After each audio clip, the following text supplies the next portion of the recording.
Hi, thanks for being here. I was happy to hear you talk about the climate crisis, and there's another threat to humanity that isn't really getting spoken much about in politics right now, and that's the threat of nuclear weapons. One of the ways that people are talking about mitigating the threat of nuclear annihilation would be adopting a no first use policy. Sure. I'm curious as to what your position as president would be on no first use. So let me give you some context. Sure.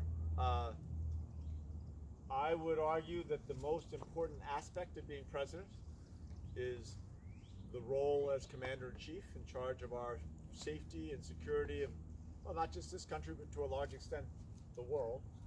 I'll tell you, the first thing I wouldn't do would be ignore and denigrate the advice and counsel of the most experienced military and intelligence officers in the world, which is what President Trump has done.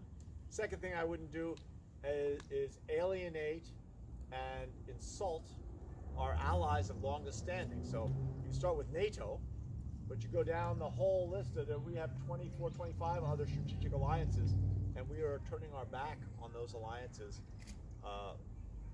as my grandmother would say, willy-nilly.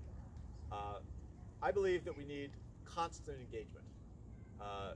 If anything, if you look at climate change, what we do in the United States for climate change, it's great. It's a best practice, right? We're in the process of closing a couple of coal-fired electrical generation plants in Colorado and replacing them with wind, with solar, and with batteries. No natural gas, and the monthly bill is going down for consumers. So we're gonna tilt the playing field in favor of moving towards clean energy. But if we do whatever we do in the United States, if they don't do it in China, in India, in South America, India, it's not going to do us any good. And the same is true with cybersecurity. The same is true with nuclear proliferation. Same is true with public health pandemics like Ebola. We need to be talking all the time to all the other countries in the world. So rather than turning away in an isolationist way, the way President Trump is suggesting or is doing, and many of the other Democrats running are turning away from international treaties and agreements, which, again, I'm not saying they don't need to be improved and serve this country better, but I think we need more diplomacy, not less. I think Trump's turning towards isolationism makes this country less safe. The tariff war absolutely hurts our economy without question. I've talked to every economist I've been able to talk to. There is not one historical example in history where a tariff war had a winner, right? Tariff wars are for losers. It will leave both sides off, both sides worse off. So, in terms of no first use or any of those basic parameters, I think that's, I'd have to sit down with and have a longer discussion, because I've heard the expression. I've never worked all the way through it. But I think when you have a program of constant engagement, you would never get to the point of first use. In other words, it would be a strategic set of alliances. When I look at well, you think about China. We know that China was cheating on international agreements. We know that China was stealing intellectual property. But having a tariff war is the worst thing you could do. What we were doing, and the TPP was not perfect. It needed more work.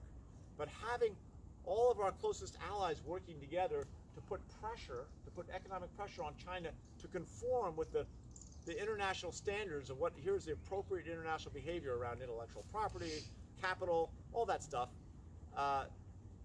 That's the only way you're ever going to bring China into line.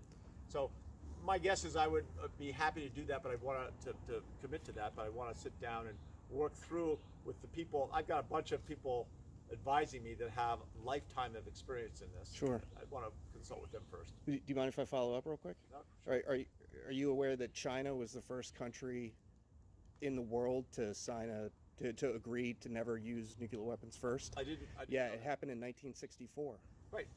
And again, my point is, once you get to that relationship with China, that makes it pretty easy to sign, right? Yeah. I mean, at this point, well, we could go through it. It's a longer discussion. Yeah, absolutely. But I totally agree that in the end game, and I think when you're looking at constant engagement of making sure that we have more diplomats, not less. I mean, more going back before Trump, more than we had even under Obama, to make sure that we are talking about everything all the time. I mean, right now, someone told me last week there are over 1,000 empty desks in the State Department. In other words, people have left and they haven't been replaced. That is government malpractice, right?